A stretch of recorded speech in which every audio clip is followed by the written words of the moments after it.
Merhaba, size kağıt bir supla anlatımı yapacağım. Bilgilerini vermek istiyorum. Suplanın eni yaklaşık 34 santim. Spagetti yani kağıt ipliklerini kullandım. 150 gram 250 metre. Benim elim gevşek olduğu için 3 milim tığ kullandım. Sizin eliniz sıkıysa 3,5 milim de kullanabilirsiniz. Normalde diğer kağıt ip örgülerde gramajlı olarak iplerimi alıyorum. O şekilde size anlatım yapıyorum ama genelde marka soruyorsunuz. Onlarda marka olmuyor. Eğer markalı bir ip alacaksam ve rahat örmek istiyorsam o zaman spagetti yarn alıyorum. Yeni başlayanlar için de başlangıç seviyesinde kendilerini yormayan kolay bir ip olacak. Yine bunları da kendi paramla aldım. Sadece marka soranlar için bu sefer markalı bir ip kullanmak istedim. Videonun sonunda göreceksiniz bir tane supla için 71 gram ip kullandım. Yani yaklaşık 70 gram ip kullandım. Altılı bir takım yapmak istediğimde yaklaşık 420 gram ip gidecek. Bunun için de bir tane sarı renkten, 2 tane de açık krem renkten alsanız yeterli gelecek. Gramajlı olarak alacaksanız yine 150 gram kadar sarı renkten alırsınız ya da hangi renkle yapmak istiyorsanız ondan alırsınız. 300 gram kadar da açık renkten alırsınız. Videonun içinde örgü bilenler için önden bilgilendirme yaptım. Onlar örmeye devam ettiler. Yeni başlayanlar için her sıranın başını ve sonunu beraber ördük. Sıra sonuna kadar ilerledik. Bu örgüyü de yine yeni başlayanlar rahatça anlayabilsin, çevirilerde düzgün çevrilebilsin ve özel gereksinimli arkadaşlar rahatça anlayabilsin diye yavaş yavaş ve tek tek anlattım. Anlatım ise yavaş gelirse oynatma hızından hızlandırarak izleyebilirsiniz. Kanalıma abone olabilirsiniz, beğenilerinize destek olabilirsiniz, istediğiniz her soruyu da yorum kısmında yazabilirsiniz. Göbek kısmında 3 sıra öreceğiz. Birinci sırada sihirli halkanın içine 10 tane tekli trabzan yapacağız. Tekli trabzanı çakma sık iğne ya da yarım trabzan olarak da duymuş olabilirsiniz. Hepsi aynı. Sihirli halka yaparak başlıyorum. İpi döndürdüm ve halka yaptım. İpi döndürdüm ve halka yaptım. Bunun farklı teknikleri var. Siz bildiğinizle devam edebilirsiniz. Hepsinin sonucu aynı. Yeni başlayanlar için tekrar gösteriyorum. İpi döndürdüm ve halka yaptım. 3 milim tığ kullanıyorum. Halkaya girdim. 2 zincirle başlayacağım. Ve bu 2 zincirde bir tane tekli trabzan kabul edeceğim. İpi aldım. 2 tane zincir çekmem lazım. Zincir çekmek için ipi aldım, ilmekten geçirdim. İpi aldım, ilmekten geçirdim. Yeni başlayanlar için başını böyle yavaş anlatacağım. Sonra hızlı hızlı ilerleyeceğiz. Zincirlerimiz V harf şeklinde görünüyor. 1-2 tane zincir çektim. Bunda bir tane tekli trabzan kabul ettim. Tekli trabzan yapmak için tığın başına bir kere doladım. 2 ilmeği birlikte tuttum ve halkaya giriyorum. Halkaya girdim, ipi aldım. Tığın üzerinde 3 ilmek var. Üçünü tekte çekerek tekli trabzan yapıyoruz. İsmi de buradan geliyor. 3 ilmeği tekte çektik ve tekli trabzan yaptık. Tığın başına doladım, halkaya girdim, ipi aldım. Tığın üzerinde 3 ilmek var. Üçünü tekte çekerek tekli trabzan yapıyorum. Tığın başına doladım, halkaya girdim, ipi aldım. Tığın üzerinde 3 ilmek var. Üçünü tekte çekerek tekli trabzan yaptım. Tığın başına dola, halkaya gir, ipi al. 3 ilmeği tekte çek. Başta 2 zincir çekmiştik. Sonra 1, 2, 3, 4 tane daha tekli trabzan yaptık ve 5 tane tekli trabzanı yapmış olduk. Birinci sırada 10 tane tekli trabzan yapacağız. Sırasıyla 5 tane daha yapacağım ve bunu 10'a tamamlamış olacağım. Başta 2 zincir çekmiştik. Tekli trabzanların tepesi de V harf şeklinde görünüyor. Buradan sayabilirsiniz. Sonrasında 1, 2, 3, 4 tane daha tekli trabzan yaptık.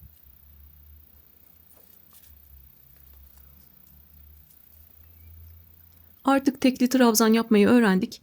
3 ilmeği tekle çekiyoruz. Bunu 10'a tamamlayalım. 6 7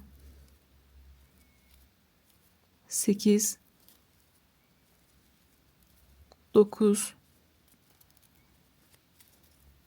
ve 10. 10. tekli trabzanı da yaptık. Sıra sonunda artık halkadan kalan ipi çekiyorum. Burada dikkatli olmanız lazım. İpimizin kopmaması lazım. Sadece halkanın ortası yeteri kadar kapansa yeterli. Çok fazla çekiştirirsek orada ipimiz kopar. Tekrar birinci sırayı örmek zorunda kalırız. Halkanın ortası kapanana kadar ipimi çektim. Sıra sonunda Başta çektiğim 2 zinciri atlıyorum. Bir sonraki tekli trabzanın tepesine giriyorum ve ilmekten kaydırıyorum. Sıra sonunu bu şekilde yapacağız. Başta çektiğim 2 zinciri atladım. Sonra ilk düzgün görünen V harfinin tepesine girdim. Yani ilk tekli trabzanın tepesine girdim. İpi aldım ve ilmekten kaydırdım. Aşağıdaki 2 zinciri atlamıştık. Bu kaydırma da bize 2 zincirin tepesini oluşturmuş oldu. İkinci sırada ne yapacağız? Her bir tekli trabzanın üzerine 2 tane tekli trabzan yapacağız. Aşağıda 10 tane olan tekli trabzan sayısı bir üst sırada 20'ye çıkmış olacak. Bir üst sıra için 1, 2 zincir çektim. Bunu da bir tane tekli trabzan kabul ettim. Tığın başına doluyorum. Aynı yere bir tane daha tekli trabzan yapacağım. Çünkü aynı yere 2 tane yapmamız gerekiyor. Bu ipi de arkada gizleyeceğim. Aynı tepeye girdim. İpi aldım ve 3 ilmeği tekte çekiyorum. Bir tepeye 2 tane yaptık. Bir sonrakine geçiyorum. Tığın başına doladım. Bir sonraki tekli trabzanın tepesine girdim. Birinci tekli trabzanı yaptım. Tığın başına doladım. Aynı yere girdim. İkinci tekli trabzanı yapıyorum. Yapacağımız işlem bu. Her bir tekli trabzanın üzerine 2 tane tekli trabzan yapıyoruz. Buna da örgüde ne diyoruz? Çift batmak. Her bir trabzanın tepesine çift batacağız. Tığın başına doladım. Bir sonraki trabzanın tepesine girdim. 2 tane tekli trabzan yapıyorum. Birinci yaptım. Aynı yere girdim ve 3 ilmeği çekerek tekli trabzanı yapmış oldum. 2 tane yaptıktan sonra bir sonrakine giriyorum. Bir sonraki tepeye birinci tekli trabzan ve aynı yere ikinci tekli trabzan. Şimdi sıra sonuna kadar aşağıdaki her bir tekli trabzan üzerine 2 tane tekli trabzan yapalım ve sıra sonunda beraber bitirelim. Sıra sonuna kadar geldim. Tek bir trabzan tepesi görünüyor, görüyorsunuz.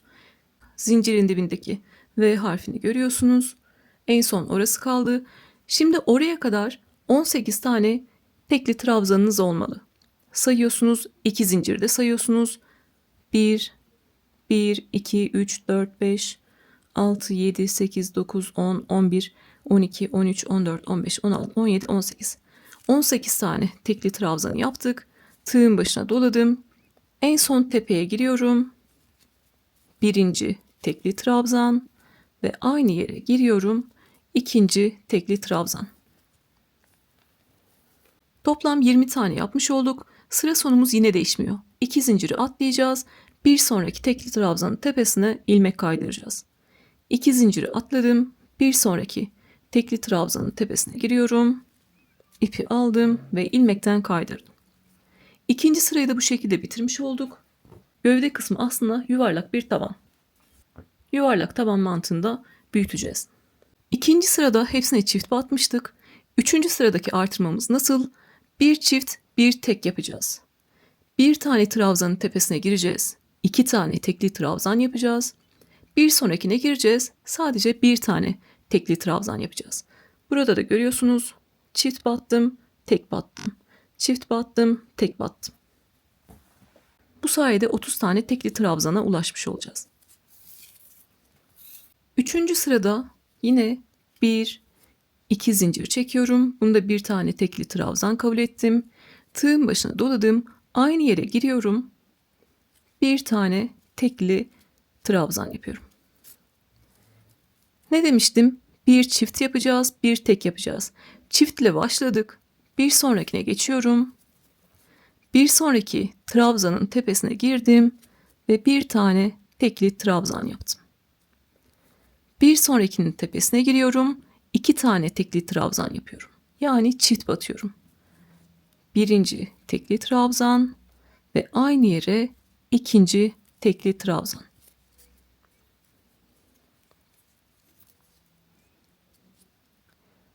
Bir çift battım, bir tek battım. Bir çift battım, bir sonrakine geliyorum. Bir tane tekli trabzan yaptım. Bir sonrakine geliyorum. 2 tane tekli trabzan yapıyorum. Bir sonrakine bir tane yaptım. Bir sonrakine geldim. 2 tane yaptım.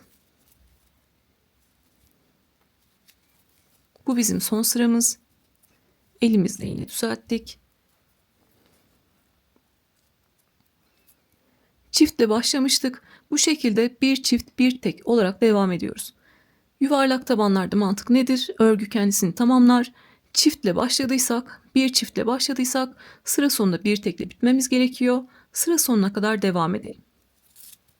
Sıra sonuna kadar geldim, yine tabak şeklinde görünüyor. Elimle düzeltiyorum.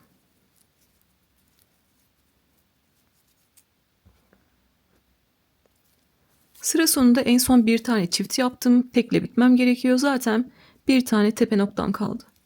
En son tepeye de bir tane tekli trabzan yaptım.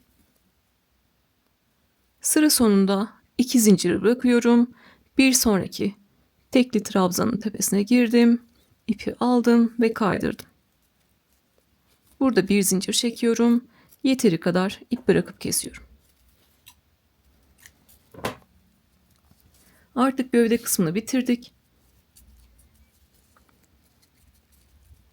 Siz burada sıra sonuna geldiğinizde tekli trabzan denk gelmediyse, fark etmemişsinizdir, o an dalganıza gelmiştir. Yan yana 2 tane çift yapmış olabilirsiniz ya da yan yana 2 tane tek yapmış olabilirsiniz. Bakarsınız nerede yanlışlık var, onu düzeltirsiniz ve o şekilde devam edebilirsiniz. Gövdemizi bu şekilde yaptık. Artık birinci sırada yine gruplar yapacağız. 15 tane grubumuz olacak. 30 tane tekli trabzanla bitmiştik.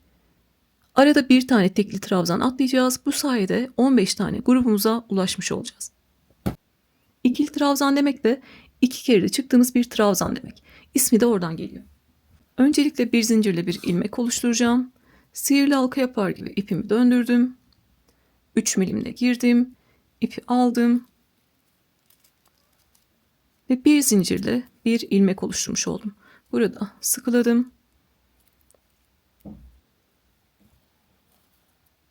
Bu şekilde bir zincirle bir ilmek oluşturmuş olduk.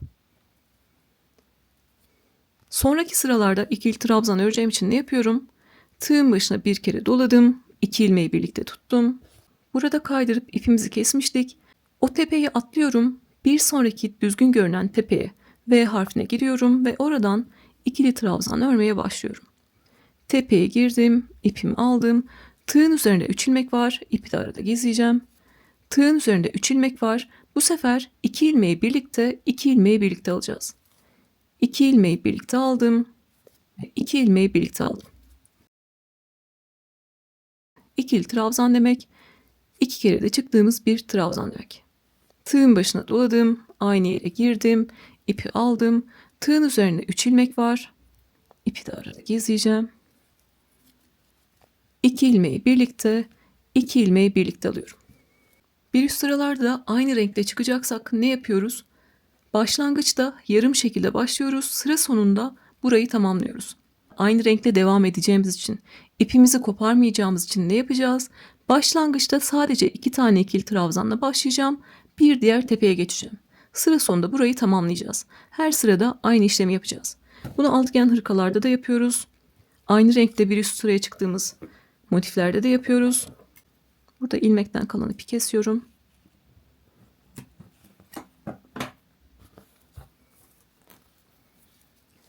Başlangıçta yarım şekilde başladım.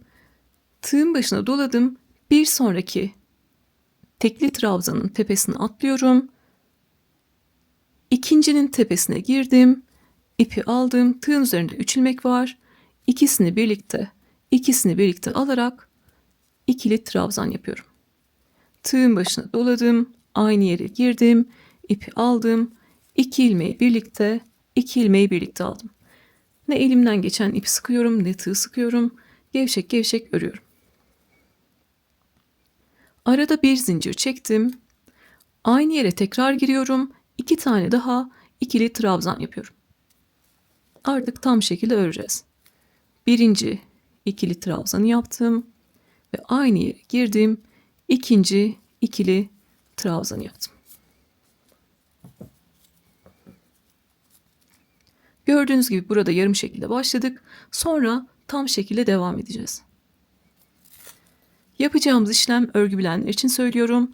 Bir tane tekli trabzan atla, ikincisine 2 tane ikili trabzan, arada bir zincir ve 2 tane ikili trabzan yap. Bu şekilde siz sıra sonuna kadar gelebilirsiniz. Ben yeni başlayan arkadaşlar için bir tane daha göstereceğim. Tığın başına doladık. Aşağıdan bir tane tekli trabzan atladık. İkincisinin tepesine geliyorum. İpimi aldım.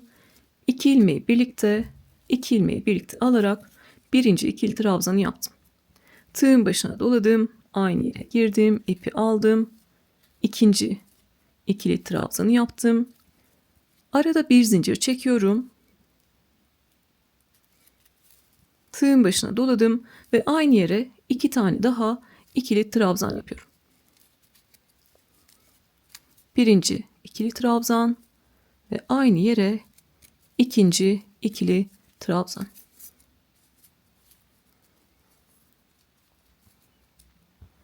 Bu şekilde gördüğünüz gibi 2 tanesini tam şekilde yaptık. Sıra sonuna kadar geleceğiz.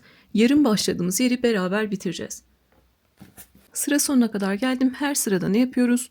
Elimizle düzeltiyoruz.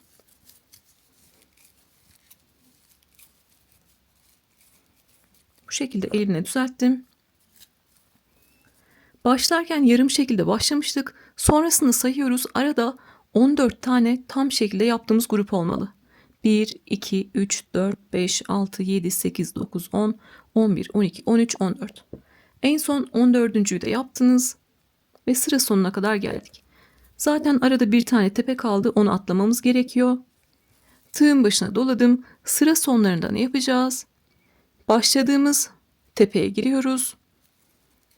Oraya 2 tane ikili trabzan yapıyoruz ve bu grubu da tamamlamış oluyoruz. En son 14.'ü yaptım. Başlangıçta yarım başlamıştık. Aynı tepeye girdim. 2 tane daha ikili trabzan yaptım. Artık bir üst sıraya çıkacağız. Zaten neden yarım şekilde başlamıştık? Üst sıraya normal şekilde, düzgün şekilde çıkabilmek için. Sıra sonunda aradaki bir zincirlik boşluğu nasıl yapacağız? İlk trabzanın tepesine giriyorum. V harfine girdim. İpi aldım ve sık iğne ile bitiyorum. Sık iğne demek tığın üzerindeki 2 ilmeği birlikte almak demek. Bu şekilde sık iğne ile bitiyorum.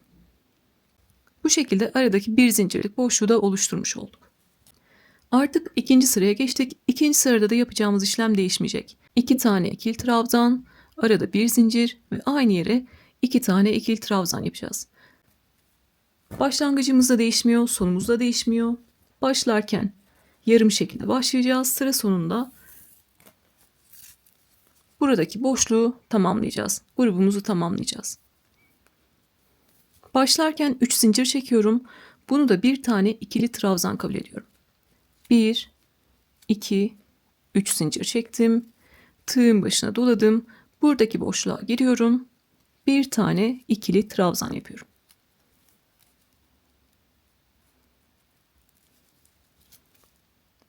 Zincirle beraber 2 tane ikili trabzanla başladık. Sıra sonunda burayı tamamlayacağız. 2 tane boşlukta göstereceğim. Tığın başına doladım. Bir sonraki boşluğa geçtim. Bir zincirlik boşluğa 2 tane ikili trabzan. 1, 2 tane ikili trabzan. Arada bir zincir ve aynı yere 2 tane ikili trabzan yapıyorum.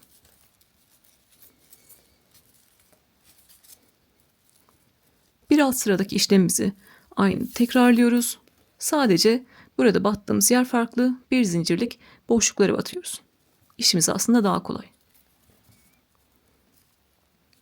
Başlangıçta yarım başladık. Sonra hepsini tam şekilde öreceğiz. Tam şekilde ördük. Bir sonraki bir zincirlik boşluğa geçiyorum. Tığın başına doladım. Birinci ikili trabzan. İkinci ikili trabzan. Arada bir zincir. Tığın başına doluyorum. Aynı yere giriyorum. 2 tane daha ikili trabzan yapıyorum. Birinciyi yaptım. Aynı yere girdim. İkinciyi yaptım. Bir alt sıradaki işlemi bu sefer bir zincirlik boşluklar yapıyoruz. Sıra sonuna kadar gelelim. Yine arada 14 tane tam şekilde örmüş olmamız lazım. Sıra sonunda 15.yi de burada başlangıç noktamızda tamamlayacağız. Sıra sonuna kadar geldim. Sıra sonunda en son boşluğa 2 tane ikili trabzan, arada bir zincir ve 2 tane ikili trabzan yaptım. Başlangıçta yarım başlamıştık. Lütfen sayarak ilerleyin. Sıra sonuna kadar 14 tane tam şekilde gruplarınızı örmeniz gerekiyor. Sıra sonundayım. Tığın başına doladım. Yarım şekilde başlamıştım. Aynı boşluğa giriyorum. 2 tane daha ikili trabzan yaparak orayı tamamlıyorum. Birinci ikili trabzan ve aynı yere girdim. İkinci ikili trabzan. Aradaki bir zincirlik boşluk için ne yapacağım? 1, 2, 3. zincirin içine giriyorum. İpi aldım. Tığın üzerinde 2 ilmek var. İkisini birlikte alarak sık iğne yapıyorum.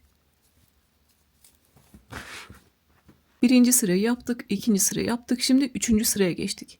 Üçüncü sırada 3 tane ikili trabzan, arada bir zincir ve 3 tane ikili trabzan yapacağım. Tek fark eden şey 2 tane değil 3 tane trabzan yapmamız. Başlangıçta yine yarım şekilde başlayacağız. Biterken orayı tamamlayacağız. Başlarken 1, 2, 3 zincir çektim. Bunda bir tane ikili trabzan kabul ettim. Tığın başına doladım. Aynı yere 2 tane daha ikili trabzan yapıyorum. Başlarken 3 tane ikili trabzanla başlamış oluyorum. İkinciyi yaptım ve aynı yere girdim. Üçüncü yaptım. Sonra artık sırasıyla devam ediyorum. Sıra sonuna kadar tüm boşlukları tam şekilde öreceğim. Bu sıradaki işlemimiz neydi? 3 tane ikili trabzan, arada bir zincir ve 3 tane ikili trabzan. Bir zincirlik boşluğa girdim. Birinci ikili trabzan, ikinci ikili trabzan, üçüncü ikili trabzan, arada bir zincir çekiyorum ve aynı yere 3 tane daha ikili trabzan yapıyorum. Birinci ikili trabzan,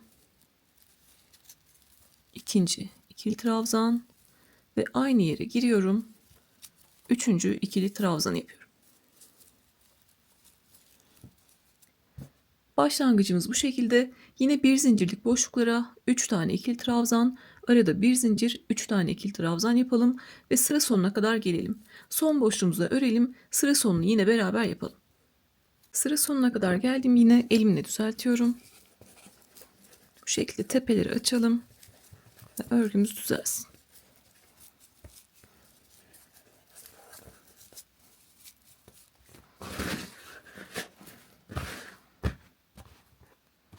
Sıra sonunda en son boşluğa da grubumu yaptım tam şekilde.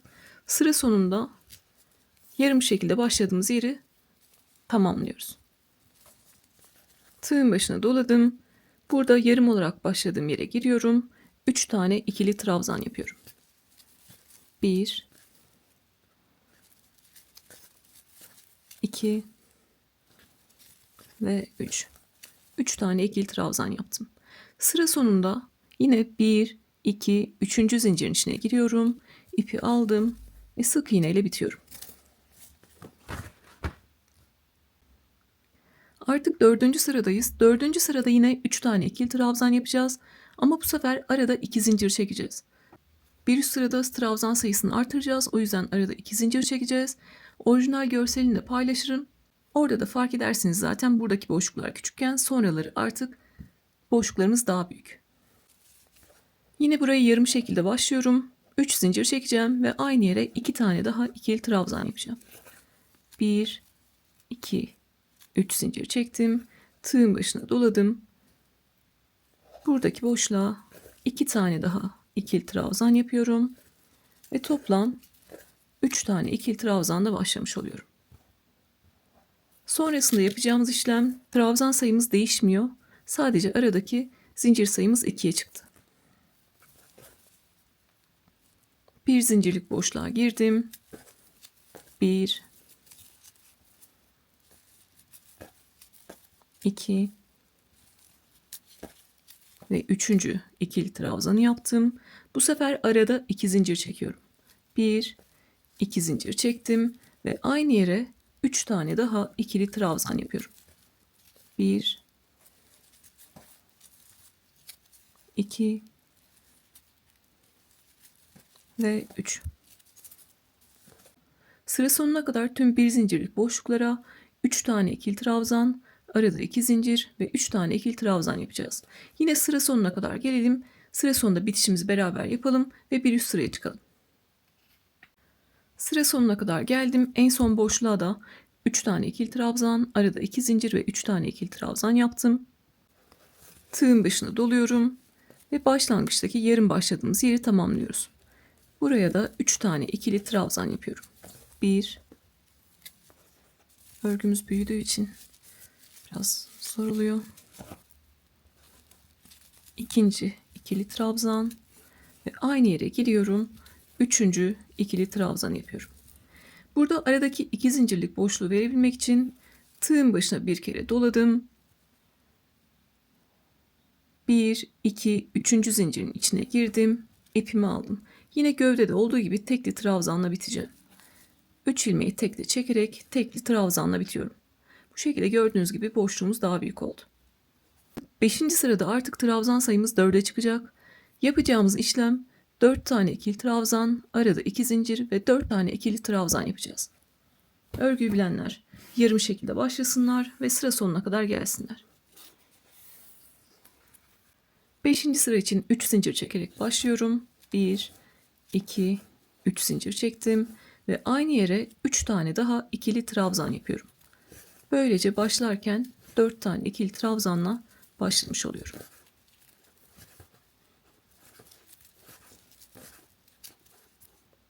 Yarım şekilde başladım. Bir sonraki boşluğa geçiyorum. 2 zincirlik boşluklara 4 tane ikili trabzan, arada 2 zincir ve 4 tane ikili trabzan yapacağız. 1, 2,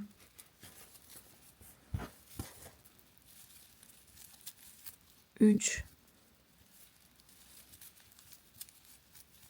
4, arada 2 zincir çekiyorum. 1, 2 zincir çektim.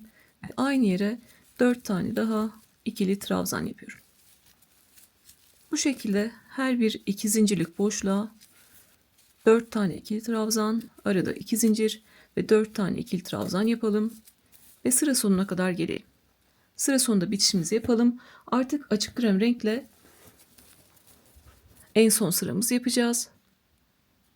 Ve artık sarı renkle de bitişimizi yapacağız.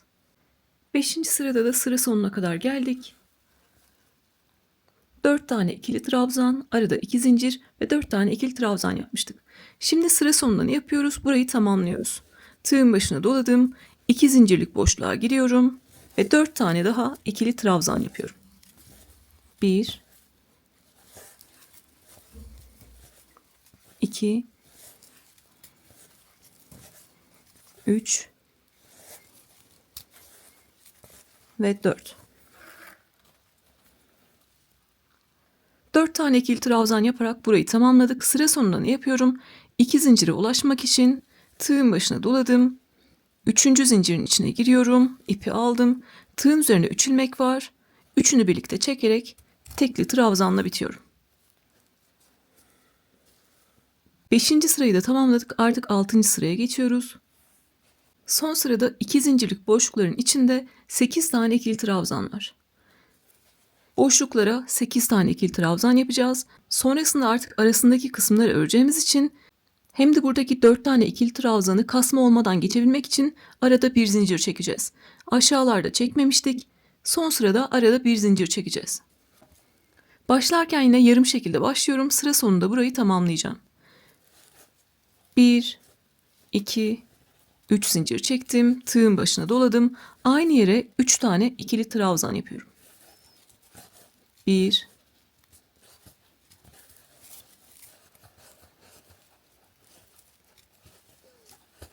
2 ve 3. Baştaki 3 zincirle beraber toplam 4 tane ikili trabzan yapmış oldum. Sıra sonunda aynı boşluğa 4 tane daha ikili trabzan yapacağım ve sıra sonunda yine buradaki boşluğu tamamlamış olacağım. Yarım şekilde başlıyoruz. Burayı sıra sonunda tamamlayacağız. Yine yeni başlayanlar için başını ve sonunu göstereceğim. Örgüyü bilenler her boşluğa 8 tane ikili trabzan yapsınlar. Bir boşluktan diğerine geçerken de arada bir zincir çeksinler. 4 tane ikili trabzanı yaptım. Arada bir zincir çektim. Tığın başına doladım. Buradaki 2 zincirlik boşluğa giriyorum. 8 tane ikili trabzan yapıyorum. 1 2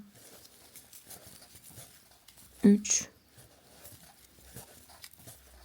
4 5 6 7 ve 8.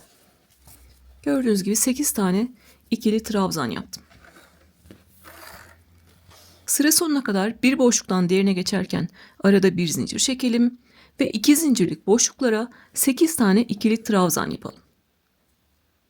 Sıra sonuna kadar geldim. Öncelikle elimle düzelteceğim. Zaten arada bir zincir çekmiştik kasma olmaması için. Aşağıdaki trabzan sayımız çoğaldı. O yüzden arada bir zincir çektik. Gördüğünüz gibi elimizle düzeltmeyle de bu şekilde düzelmiş oldu. En son boşluğa da 8 tane ikili trabzan yaptım. Şimdi artık sıra sonunda buradaki boşluğu tamamlıyoruz. Arada bir zincir çektim. Tığın başına doladım.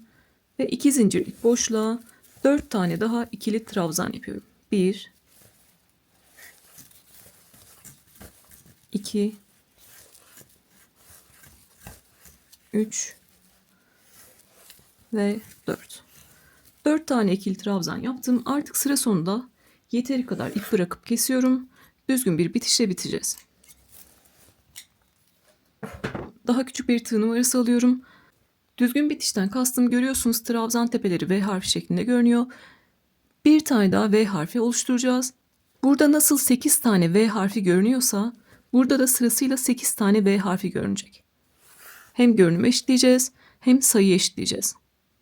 Tüm motiflerde ve örgülerde bunu yapıyoruz. Başka örgülerde de kullanabilirsiniz. En başta 3 zincir çekmiştim. Onu atlıyoruz. Bir sonraki ikili trabzanın tepesine arkadan giriyoruz. Tüm V harfini aldım. İpi alıp örgünün arkasına çekiyorum. 3 zinciri atladık. Bir sonraki ikili trabzanın tepesinden ipi arkaya çektik. Burada da en son ördüğüm ikili trabzan var. Onun da sadece örgünün arkasındaki kanada gireceğiz. V harf şeklinde görünüyor. Sadece örgünün arkasındaki kanada gireceğiz.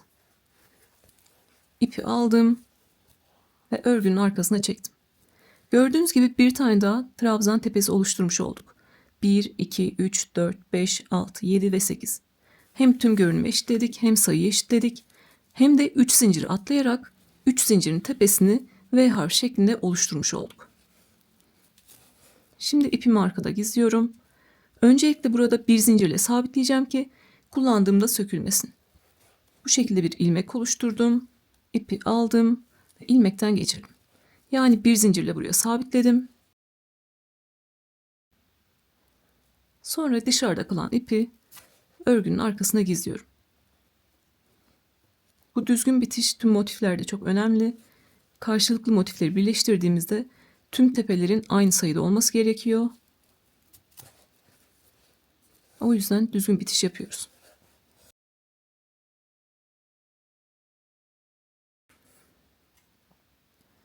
Dışarıda kalan ipi kestim. Artık sık iğne geçtiğimde tüm tepelerde 8 tane ikili trabzan olmuş olacak. Artık sarı renkle son sırayı öreceğiz ve suplamızı bitireceğiz. Burada da tekrar şekilde ilerleyeceğim. Lütfen anlamadığınızı düşündüğünüz noktada geriye sarmayın. Zaten tekrarlı şekilde ilerleyeceğiz. Grupların üzerinden örmeye başlayacağız. İstediğiniz herhangi bir grubun üzerinden başlayabilirsiniz. Zaten düzgün bitiş yaptık. Her grubun üzerinde 8 tane tepe var. Mesela buradaki grubun üzerinden başlayalım. Aşağıda 8 tane ikili trabzan yapmıştık biliyorsunuz. Mantığımız şu. Birincide kaydırma yapacağız. İlmek kaydırma yapacağız. Arada 6 tane sık iğne yapacağız. Son trabzanın üzerine de ilmek kaydırma yapacağız. Yani sıranın başında ve sonunda ilmek kaydırma yaparak yine burada güzel bir kavis vermiş olacağız. Siz de ipinizi aldınız. Başlamadan şunu söylemek istiyorum. Sık iğneler öreceğiz ve arada zincirler çekeceğiz.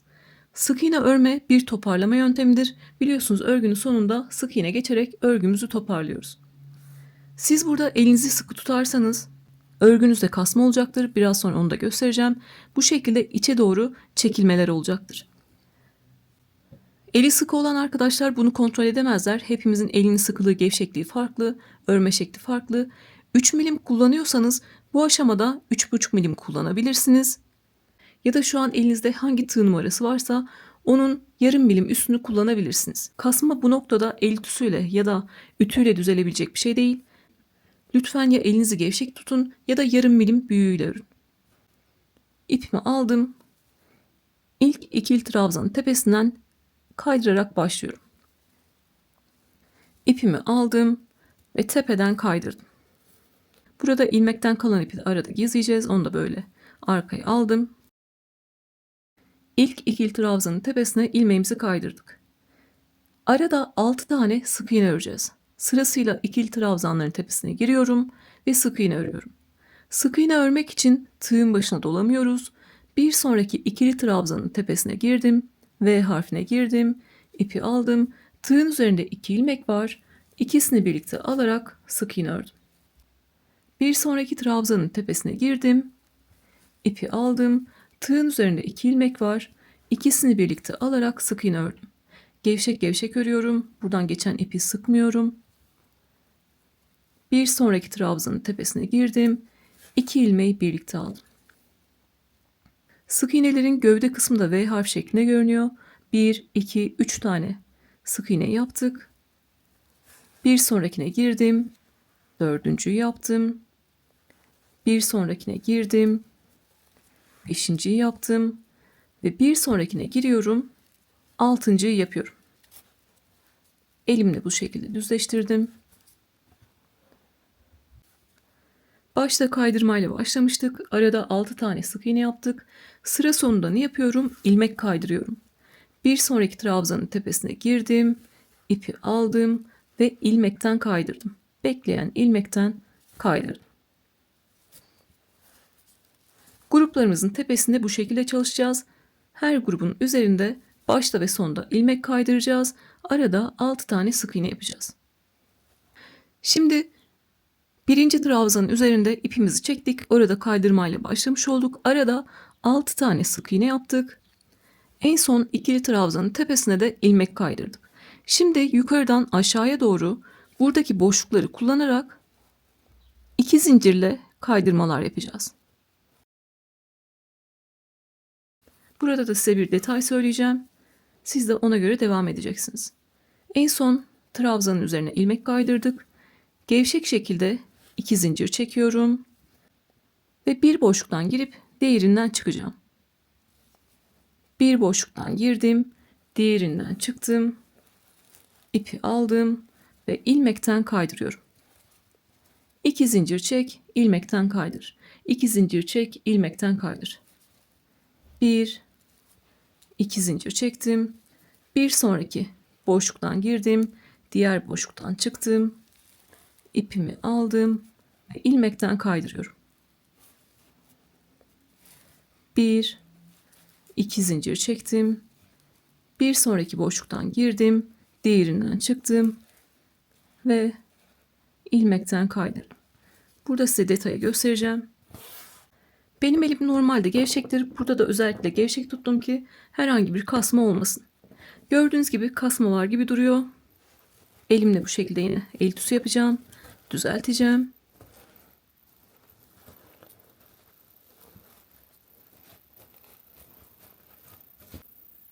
Gördüğünüz gibi elimle düzelttiğimde tepede herhangi bir kasma yok. Geriye doğru çekme yok.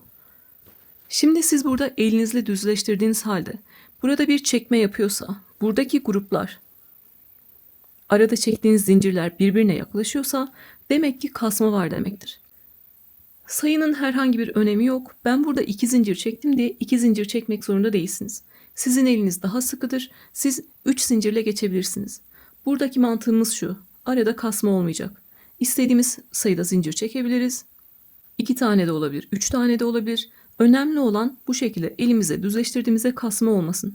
Herhangi bir çekme oluyorsa ben sonra onu ütüyle düzeltirim diye düşünmeyin. O yüzden lütfen ya elinizi gevşek tutun ya da arada 3 zincir çekin. Buradaki tek detay bu. Sonrasında sökmemek için şu anda siz de kontrol ettiniz. Baktığınız çekme varsa buraya kadar söktünüz. 2 zincir değil de arada 3 zincir çektiniz. Yine gevşek şekilde 2 zincir çekiyorum. Bir boşluktan girdim, diğerinden çıktım ve ilmekten kaydırıyorum. Elinizi çok sıkı sıkı tutmayın. 1, 2 zincir çektim. Buradaki en son grubun artık boşluğuna giriyorum ve ilmekten kaydırıyorum. Yapacağımız işlem bu kadar kolay. Zincir çek, boşluğa kaydır. Zincir çek, boşluğa kaydır. Yine elimle düzeltiyorum. Buradaki işlemimiz yukarıdan aşağıya doğru kaydırmalarla, ilmek kaydırmayla ilerledik. En son boşluğa da ilmeğimizi kaydırdık. Şimdi artık yine 2 zincir çekerek boşluklara ilmek kaydırarak yukarı doğru devam edeceğim. Buradaki sarı renkle yapacağımız işlem de çok kolay. Sadece yeni başlayanlar zorlanabilir diye bu kadar detaylı anlatıyorum. Siz de baktınız kasmadığından emin oldunuz. Arada 2 zincir de çekmiş olabilirsiniz. 3 zincir de çekmiş olabilirsiniz. Onun bir önemi yok. Şimdi artık yukarı doğru devam edeceğiz. 1, 2 zincir çektim. Örgüyü önüme aldım yine. Artık yukarı doğru boşluklara kaydırıyorum. İlmekten kaydırdım. 2 zincir çektim. Bir sonraki boşluğa girdim. İlmekten kaydırdım. 2 zincir çektim. Bir sonraki boşluğa girdim ve ilmekten kaydırdım. 2 zincir çek. Bir sonraki boşluğa gir ve ilmekten kaydır. Son kez 1, 2 zincir çekiyorum. Buradaki boşluğa giriyorum. Bir zincir çekmiştik arada. Bir zincirlik boşluğa girdim ve ilmekten kaydırdım. Tekrar elimle düzeltiyorum. Sonra zaten buharlı şekilde böyle yüksek ısıda ütüleyeceğiz. Örgümüz daha düzgün görünecek. Önemli olan bu aşamada kasmayı yaşamamak. Gruplarda da değişen bir şey yok. Burada ne yaptıysak diğer tarafta da aynısını yapıyoruz. Ne demiştim? Başta ve sonda ilmek kaydıracağım. Birinci ikili trabzanın tepesine giriyorum. İpi aldım. İlmekten kaydırdım. Sonra arada 6 tane sık iğne yapacağım. Aşağıdaki ikili trabzanların tepesine giriyorum. Gevşek şekilde sırasıyla 6 tane sık iğne yapıyorum. 2 ilmeği birlikte çekiyorum. 3, 4, 5 ve 6. Aslında saymama da gerek yok. En son trabzana kadar sık iğne yapıyorum. Yine elimle düzelttim. Tepeleri açtım. En son trabzanın tepesine giriyorum. İpi aldım ve ilmekten kaydırdım. Bu şekilde. Sonrasında yine aynı şekilde devam edeceğiz. 2 zincir çek, boşluğa kaydır. 2 zincir çek, boşluğa kaydır. 2 zincir çek, boşluğa kaydır. 2 zincir çek, boşluğa kaydır ve son kez 2 zincir çek, boşluğa kaydır. Aşağıya kadar boşluğa kaydırdıktan sonra yukarı doğru devam ediyorum. 2 zincir çek, boşluğa kaydır. 2 zincir çek, boşluğa kaydır. 2 zincir çek, boşluğa kaydır ve 2 zincir çek, boşluğa kaydır. En son yine 2 zincir çekiyorum. Buradaki boşluğa kaydırıyorum. İlk trabzanın tepesine ilmek kaydırıyorum. Arada 6 tane sık iğne yaptım. En son trabzana da ilmek kaydırıyorum. Bu kendisini tekrarlayan bir model. Burada nasıl başını anlattığında sonuna kadar aynı şekilde devam ettiysek yeni başlayanlar lütfen şuna dikkat etsinler. Buraya kadar beraber yaptık. Artık buradan sonra bu aşağıdaki işlemi yaparken Buraya bakıyorsunuz. Burada ne yapmışım diyorsunuz. Aynısını burada tekrarlıyorsunuz. Aşağıya kadar indiniz, yukarı doğru çıktınız. Sonra tekrar grubun üzerinden örmeye devam ettiniz. Bu şekilde sıra sonuna kadar gelelim. Benim gibi arada 2 zincir de çekmiş olabilirsiniz. 3 zincir de çekmiş olabilirsiniz. Yapacağımız işlem sıra sonuna kadar değişmiyor. Sıra sonunda yine ipimizi keselim. Bitişimizi yapalım. En son ütülenmiş haliyle size ölçülerini vereceğim. Ütülemeden kaç gram ip kullandığımı da söyleyeceğim. Beraber yine tartacağız. Ve suplayı bitirmiş olacağız. Artık istediğiniz renkle, istediğiniz iple suplanızı örebilirsiniz. Artık size anlattığım şekilde bir bütün örgüyü dolandım. Sıra sonuna kadar geldim. En son yine 2 zincir çekiyorum. Bir zincirlik boşluğa kaydırdım. Ve yeteri kadar ip bırakıp kesiyorum. Artık sıra sonunda bitişimizi yapacağız ve suplamızı bitireceğiz. Yeteri kadar ip bıraktım. İpimi kesiyorum. Daha küçük bir tığ numarası aldım. Burada kaydırma yaparak başlamıştık biliyorsunuz. V harf şeklinde görünüyor. Tepesine girdim. İpimi arkaya çektim. Burada da en son kaydırma yaptığımız tepe var. Tepenin arka kanadına giriyorum. İpi aldım ve arkaya çektim. Bu şekilde.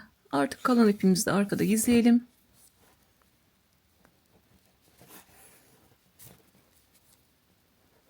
Yine bir zincirle buraya sabitleyeceğim. Sonrasında kullandığımda sökülmesin. Kağıt ip tırtıklı bir ip olduğu için böyle gizlediğimizde çok zor çıkıyor. O açıdan şanslıyız biraz.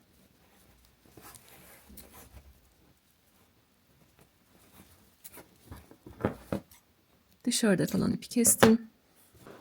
Göbek kısmında ipimiz kalmıştı sarı renkte. Onu da gizleyebiliriz. Yine örgünün arkasında gizliyorum. Bir zincirle buraya sabitledim. Sarı rengin içinde gizliyorum.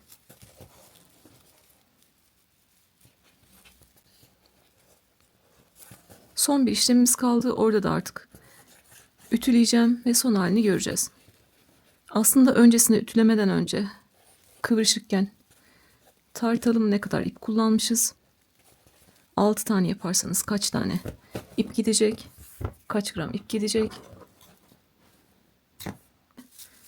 Gördüğünüz gibi kıvrılıyor. Şekli düzgün değil. Sonrasında ütülediğimizde artık kalıp gibi duracak.